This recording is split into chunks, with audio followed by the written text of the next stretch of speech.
Good afternoon, everyone, and thank you for joining us for the news briefing for this Wednesday. A recent report that was done by the County of Monterey and some of its partner agencies has generated some pretty significant insights into the county's workforce and its employment trends, including drilling down into getting snapshots of employment information by city, even by supervisorial district. This is really great information, and we are going to find out what this report has to tell us and why it is important. And we're very pleased to have our County Economic Development Manager, Richard Vaughn, here to talk about this, as well as Dr. Christopher Thornberg with Beacon Economics. Richard, I'm wondering if you would start us off. Yeah, definitely. Thank you, Maya. Richard Vaughn, Economic Development Manager for Monterey County. And as Maya alluded to, we have an exciting segment for you. It'll provide an overview of the findings from our recent economic trends report for Monterey County. And as she mentioned, this is developed in partnership with Monterey County Business Council and Beacon Economics. This report examines trends using our confidential EDD data for the 12 municipalities in our county, 5 districts, and the unincorporated regions of Monterey County. The full report and the summary will be able to be accessed using a QR code at the end of the presentation. And with that, I'd like to introduce Dr. Chris Thornberg. Dr. Thornberg founded Beacon Economics in 2006, and the firm quickly became known for correct calls from the subprime real estate bubble and global recession to our V-shaped recovery during the pandemic to recent surge in inflation. And under his leadership, Beacon Economics become a highly respected research organization producing trusted analysis for private industry, public agencies, and nonprofits. And as a thought leader and dynamic speaker, Dr. Thornberg encourages audience to ask the right questions before accepting pervasive social and political narratives. And with that, I'd like to kick it over to Dr. Thornberg to touch on some of the things that his team was able to pull together for us in this elaborate report. Yeah, that elaborate report is exactly right. And I appreciate there's a few people on the call here today. One thing I want to say is I'm not going to tell you what this report says in 10 minutes. I was asked to talk for 10 minutes. This is a 94-page report. But that's kind of the point, right? Let me jump in. I have a few slides just to give you kind of an overview of where we're coming from, what's the purpose of this report, where this is going. Hang on, I just got to be able to get my slides up. Okay, they are up. Now I need to be able to share my screen. There we go, share. Beautiful. Okay. Okay. There we go. Okay, as noted. Okay, so let's back up real quick and talk about where we're going here. So we're super excited when Richard and Paul reached out to us and asked us about, hey, look, we want to better understand what's happening in Monterey County, where things are going, and we need to be able to really think holistically about this entire county. And so the best way to do that, and something that we have a lot of expertise in, is using what's known as the confidential employment data. So let me stop just for a second and introduce what that is, because I think it's kind of important.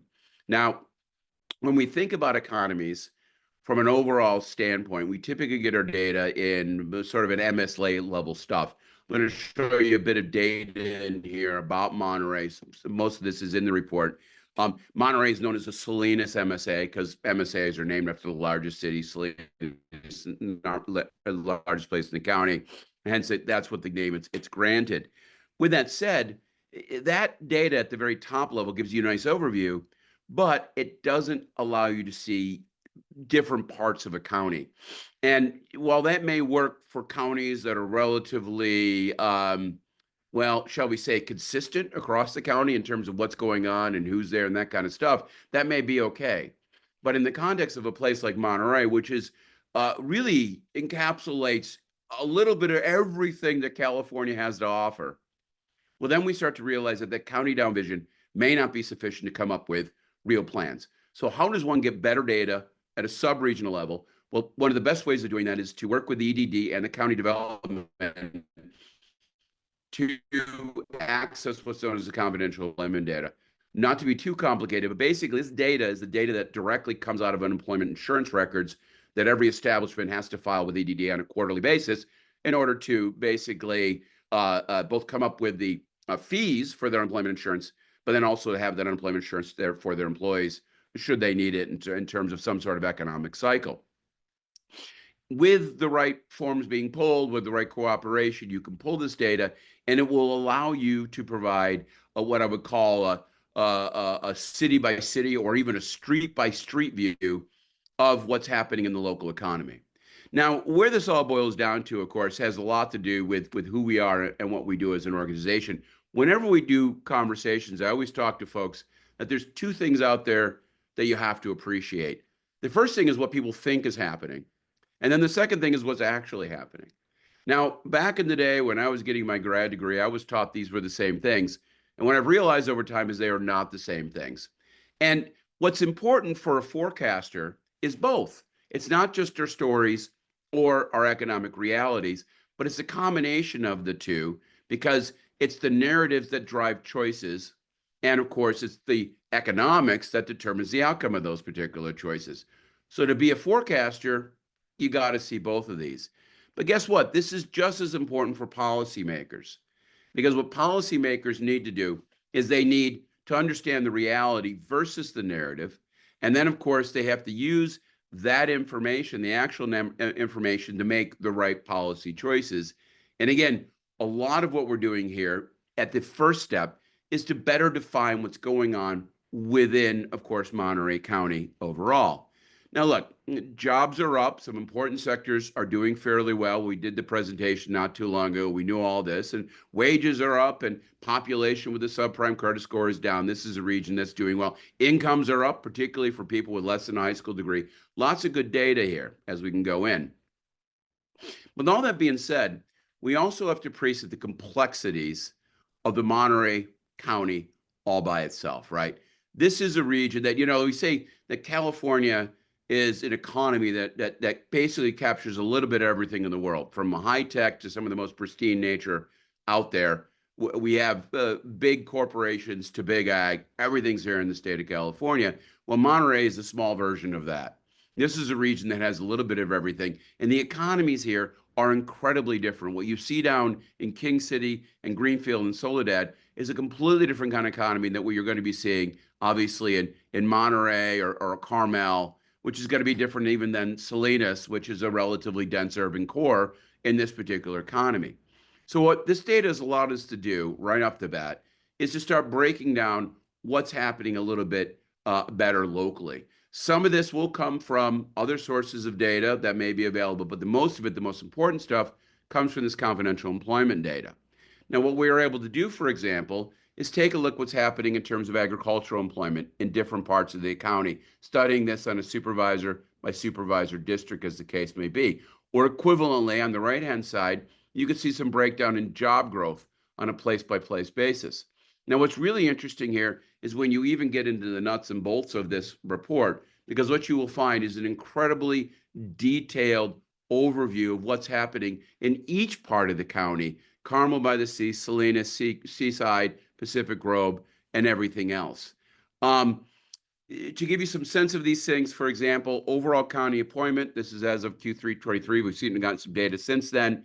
You can see the overall changes going on. But again, what's happened, for example, in Salinas? Well, Salinas is actually one of the most rapidly growing parts of the county, with a 20% increase in overall jobs. Seaside also been doing very, very well. But then you can see Delray or Carmel by the Oaks, and of course Greenfield, all they've had very flat labor supply growth. What is going on in these different parts of the market? Who's succeeding, who's not? What parts of the county are doing well? Which parts need the helping hand of economic development agencies or the Monterey County Business Council to come in and change policies? A lot of these questions have not been answered. What I want to really impress upon everybody here in this phone call, that what we've done here is a first step to better understanding the internal intricacies of something as incredibly complex as the Monterey County economy, to better understand and better help policymakers and local government lean in and do what, of course, the population needs to help them continue to grow the local economy, increase incomes, and increase the quality of life for everybody within the particular region. Now, with that being said, what I'd like to do here is actually bring up a little bit of the presentation to kind of guide you through some of the top level stuff. I do have that here. Let me go ahead and get that. Is it okay to introduce this now, Richard and Paul, or do you want to wait? Do you guys want to bring it up and do that yourself? How do you want to operate that? I'm good with you bringing it up now. Paul, Richard, you okay? They say yes. Okay, excellent. Let me go ahead and pull this up. So, and I apologize. I somehow or other, like a dummy, managed to close the link, but that's okay. I think we are in good shape now. Let me go ahead and get this up as the case may be. All right, all sorts of complexities in a Zoom type world. Right, here we go. Okay, so this is the overall structural report, as you could see.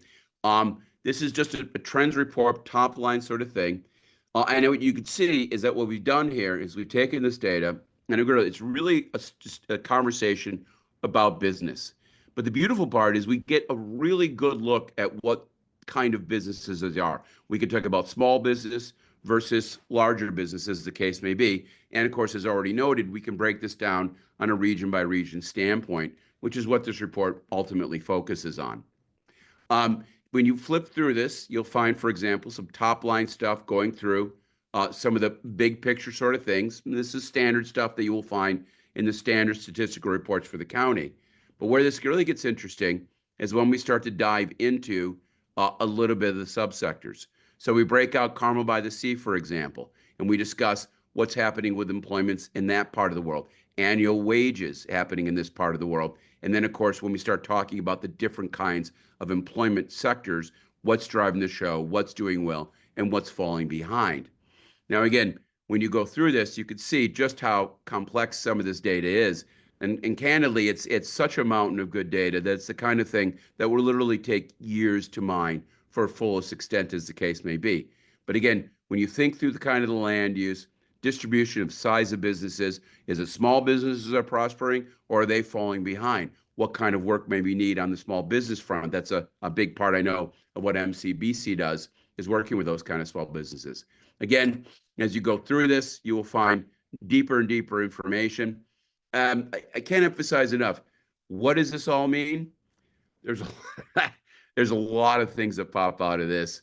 The whole point though is to give the powers that be, Richard and Paul, the ability to see locally what's going on and craft development strategies that best fit those local economies and the local economies that are going on there at this particular point in time. This is an opening salvo into this.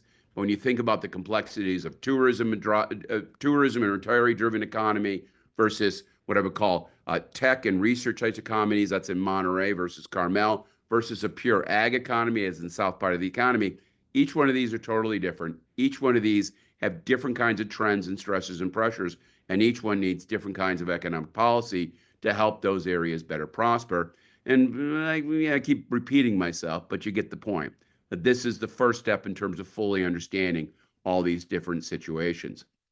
Now, after the cities, we also go ahead and break it down a bit by supervisor district. Yet again, each supervisor has the ability to see what's happening in their corner of the county as we go through things. As opposed to flipping through this and trying to highlight different parts of this, I think the key here is to get this report out to everybody and then understand this is a first step. And as we find various questions worth answering, well, that'll be the next step in terms of this particular report. So with that being said, let me go ahead. I think I've used up most of the 10 minutes I wanted to take. I appreciate this is still a very high level sort of introduction. But with that, let me go ahead and figure out how to, boy, what am I doing here?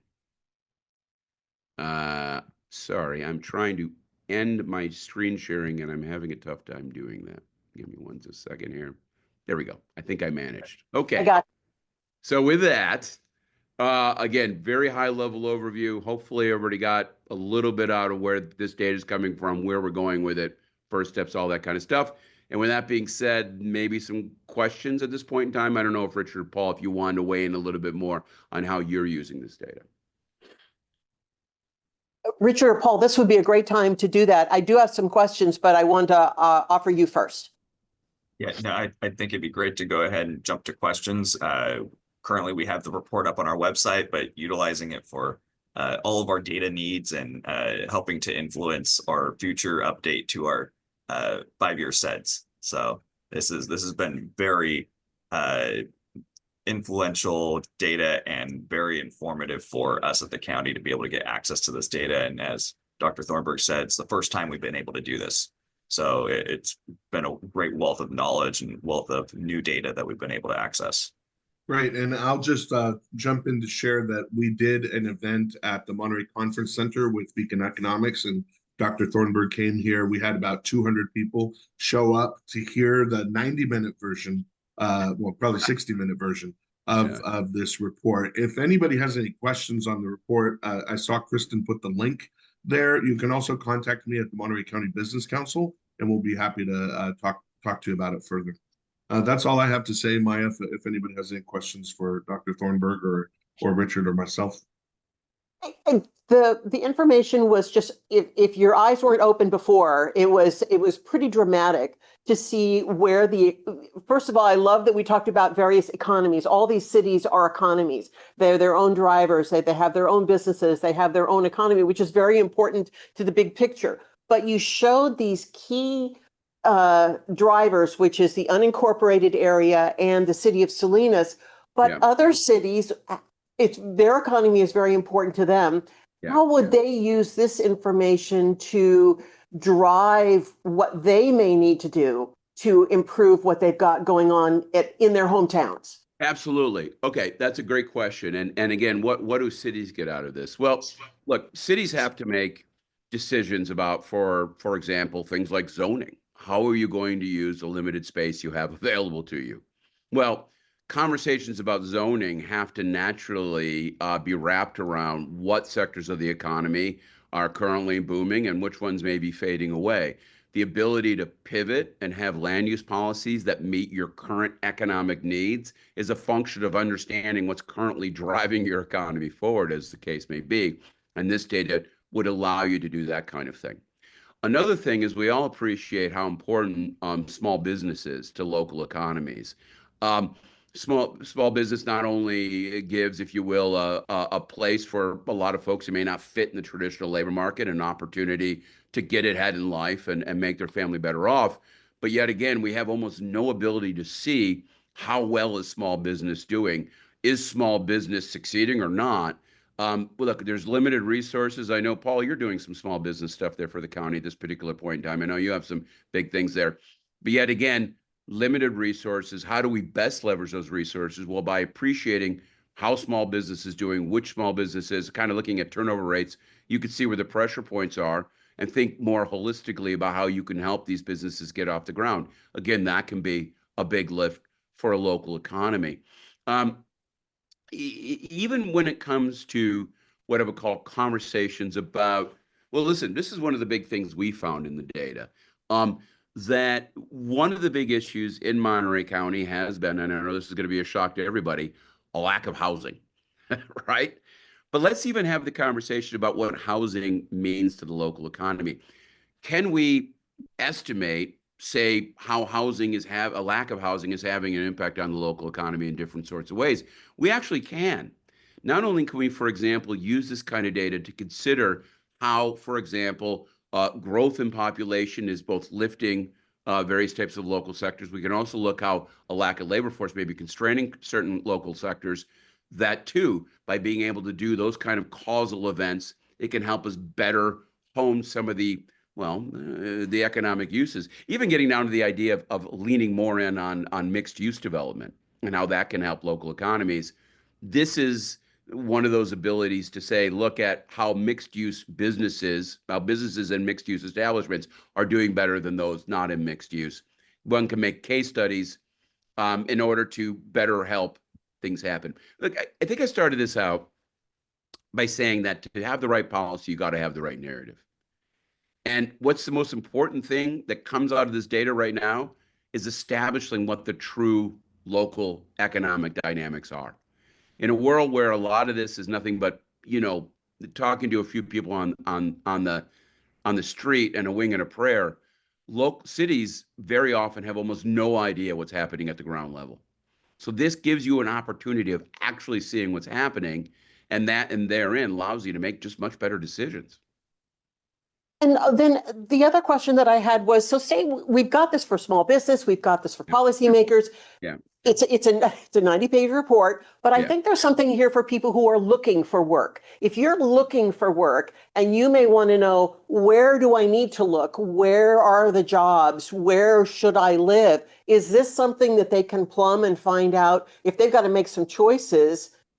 What can they get out of this? No, absolutely. Look, well, there's a couple things here to keep in mind.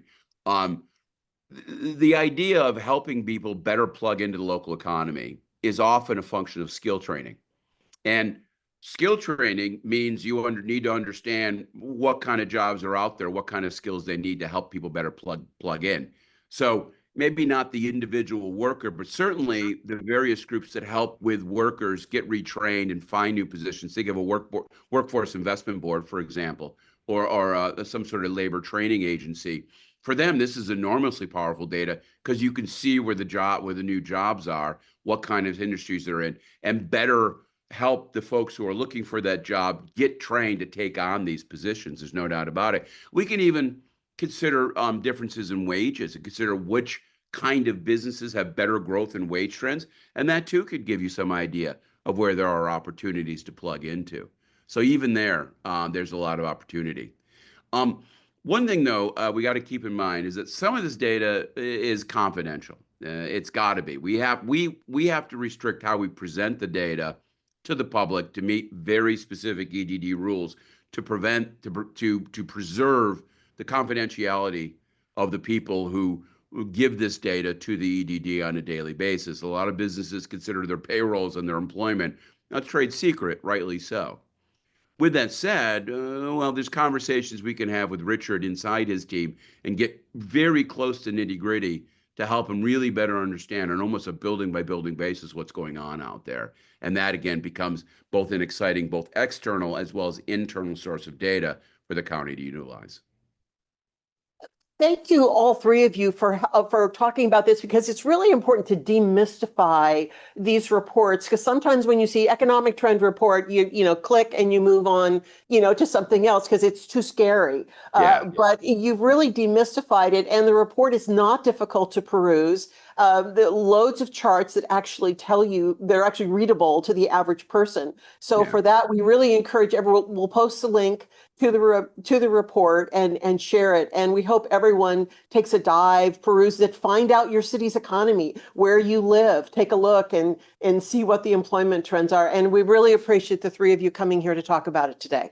A pleasure to be here. And thank you all. If I could just make one quick comment. Please do. I put in the chat box a link. If you want to watch the complete recording of Dr. Thornberg's presentation, there's a link in the chat box. You can watch the whole thing.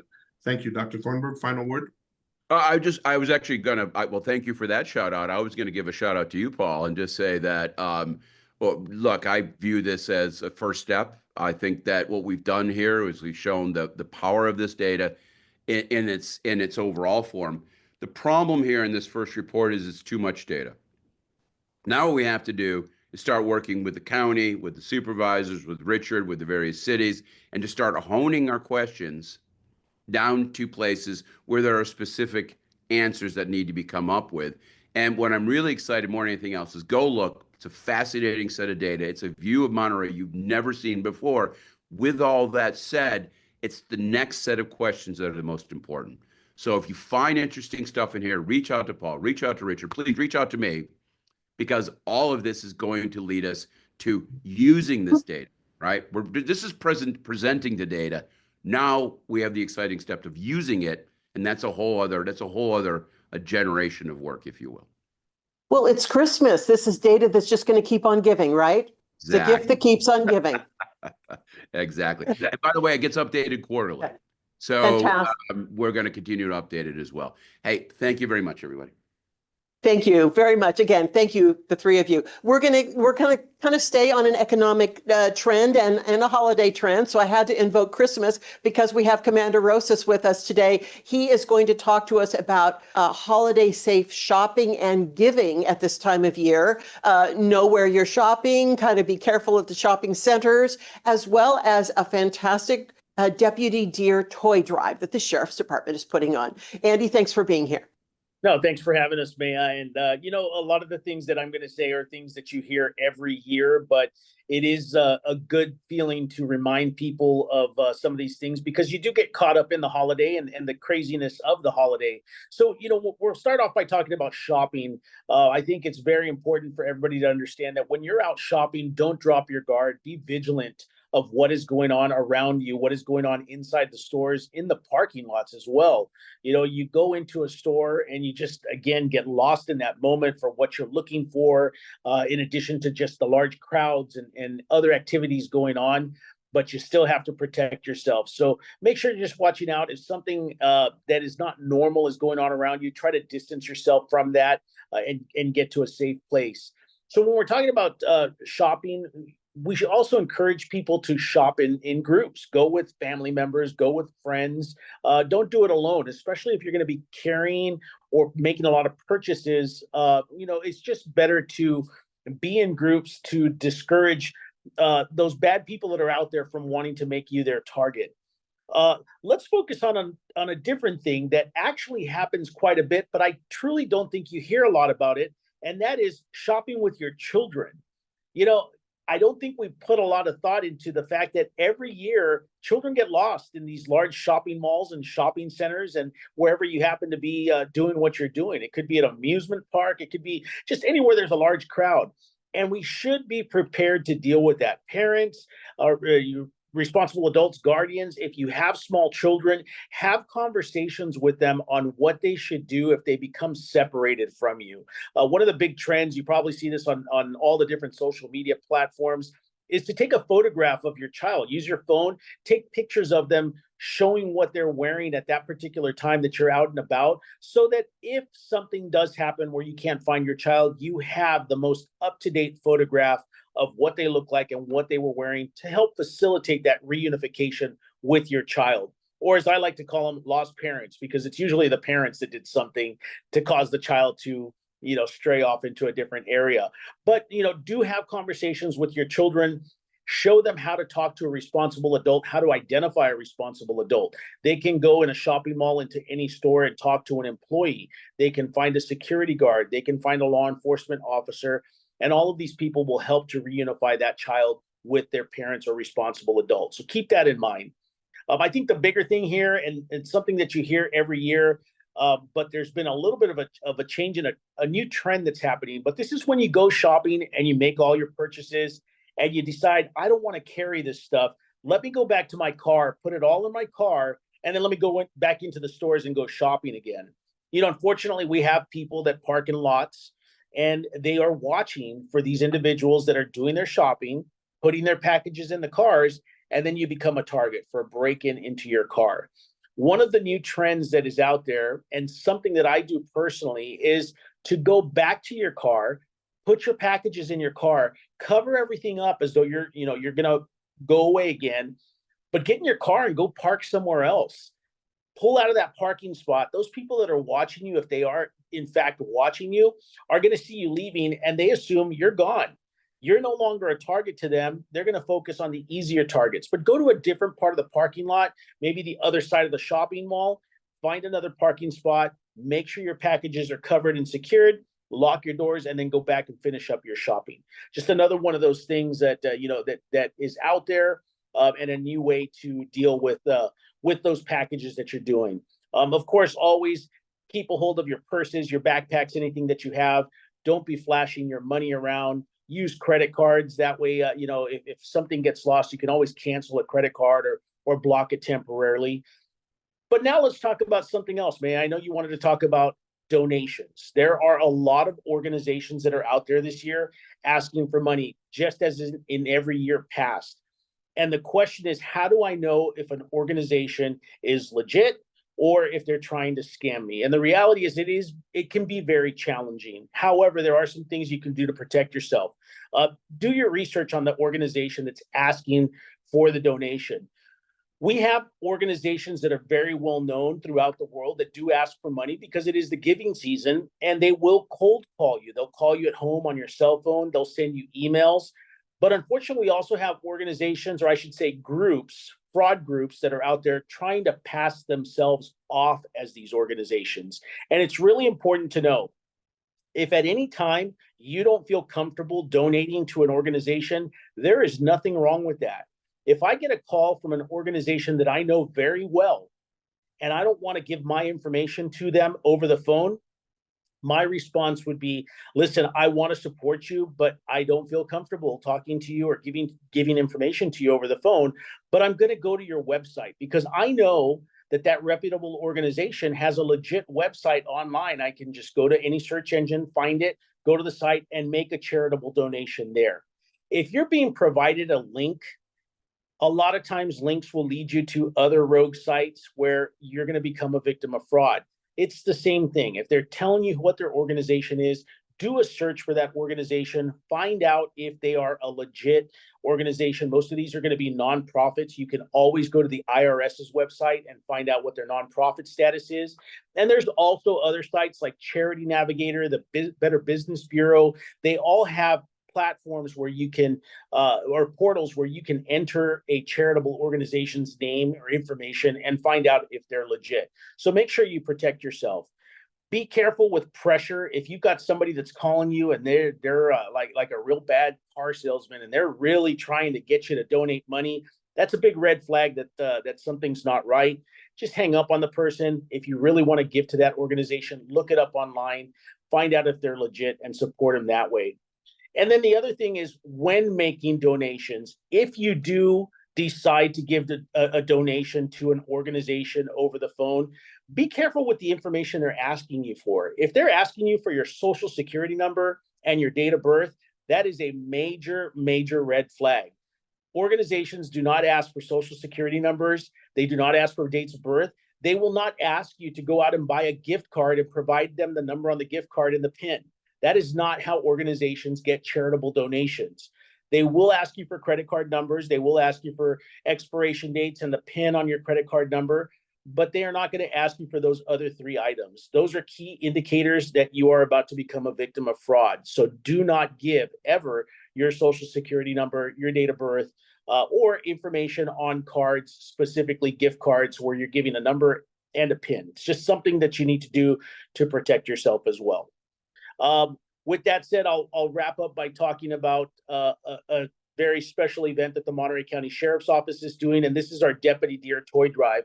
For the past several weeks, we have been working on collecting toys throughout Monterey County, and this year we are very, very happy to announce that our toy distribution efforts will be focused on the community of Pajaro. As everyone knows, Pajaro suffered a devastating flood less than a few years ago, about a year and a half ago, where the entire town was underwater because of the levee break on the Pajaro River. That really took away their holiday season last year.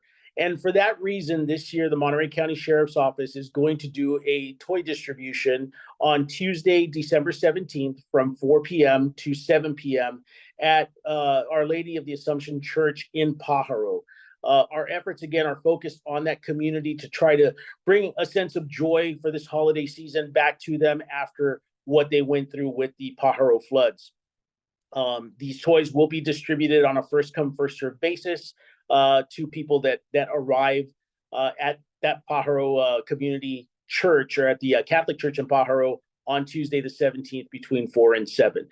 We will have other things going on for the kids. We'll have entertainment and music and lots of different activities for kids to do as well. So we hope people can join us out there that day.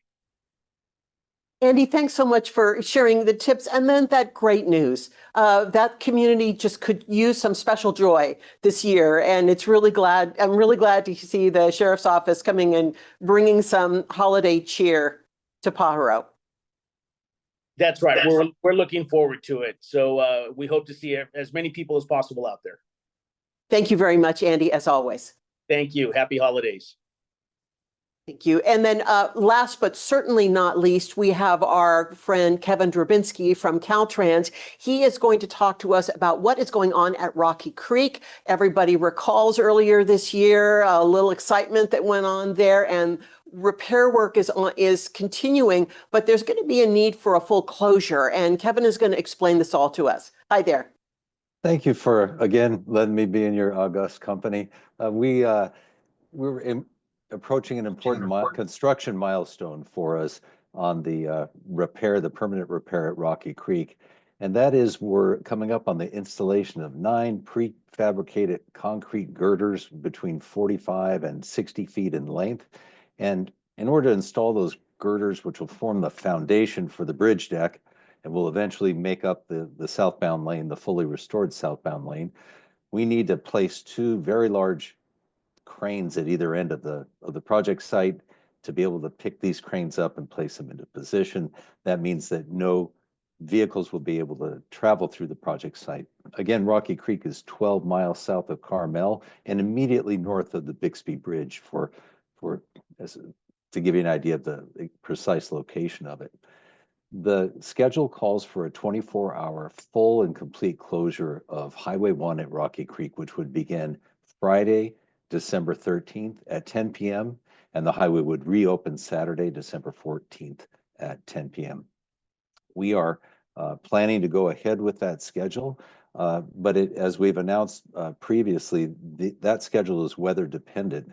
We are huddling with the National Weather Service later this afternoon and tomorrow morning early as we get closer to that closure date to see if we would anticipate any weather impacts that would bring say wind limits beyond the thresholds that we're allowed to have utilizing these large cranes. In any event, the Friday or the shift to our backup date, which would be Saturday at 10 p.m. into Sunday at 10 p.m., an announcement either confirming the Friday-Saturday closure or the announcement of moving it to Saturday-Sunday will be made Thursday afternoon once we get all the data from the weather forecast and see if we can perhaps shoot the gap on some of the winds that are expected in the forecast. In any project meeting that we've had, and we have these at least weekly, the first item on the agenda is safety. And especially on this particular phase, which is fairly complicated, involves a number of other subcontractors, there's an intense look at safety. We have that as our primary criteria for whether it's a go, no go on this work, and we'll continue to keep safety in the forefront moving forward. So in sum, we have a closure scheduled Friday for 24 hours, beginning Friday at 10 p.m. to Saturday 10 p.m. And if there's any change or to confirm that schedule, we'll be making that announcement through press releases, social media, and communicating with our stakeholders tomorrow afternoon. Kevin, thank you so much for sharing this. I think a lot of us, you guys have been doing so much work there and you were able to get a signal light going, and people just forget how the complexity of that repair that is still going on. Well, it was quite dramatic when we dropped a section of that southbound lane. The first task was to stabilize that southbound lane. That's where those vertical and horizontal rock dowels, I think, over 120 of those were installed. That secured and stabilized the southbound lane. That allows us with confidence to direct traffic on the northbound side. And now this southbound viaduct construction will in fact be the permanent repair at that site. Very exciting development. For that, we can give you a night. We can give you 24 hours to get that done. And we really appreciate you coming and talking about it with us today to remind everyone. As always, a pleasure. Thank you for the invite. And we have one addition. We'd like to have Karen Smith, our colleague from the health department, just pop on because they have an event coming up this weekend and she'd like to share a little bit. Karen?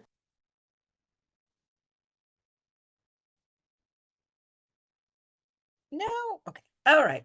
Sorry about that. Yes, this weekend on Saturday the 14th, we are unveiling, we meaning the big health department, I'm sorry. a mural on the side of our Alisal Integrated Clinic at 331 Sanborn between 11 and noon, or 11 and 1. I'm sorry. Boy, I'm really start all over. There will be food and music and dancing and all sorts of things going on there. It's called The Hug, and it's Jose Ortiz, who has done many of the murals around the area. And we just would love to have more people come and visit. And the hug has meaning for this clinic. It represents support, acceptance, safety, and belonging in our community. So we'd love to see everybody. Our Alisal Integrated Health Clinic is a holistic clinic. So it's mind, body, and that we provide mental health service and physical health services to those who don't have medical insurance. So yeah, please come join us. And if people did not know about Jose's work, they could look at your background. And that is some of Jose's work that is here at our government center. And there's the slide that shows what they'll be able to see in real life and if they haven't seen the Alisal Center yet, it'll give people a chance to go. Will they be able to go in and take a look around? I don't know how far you will be able to go in, but I'm sure you'll be able to go in and at least see there is a community room.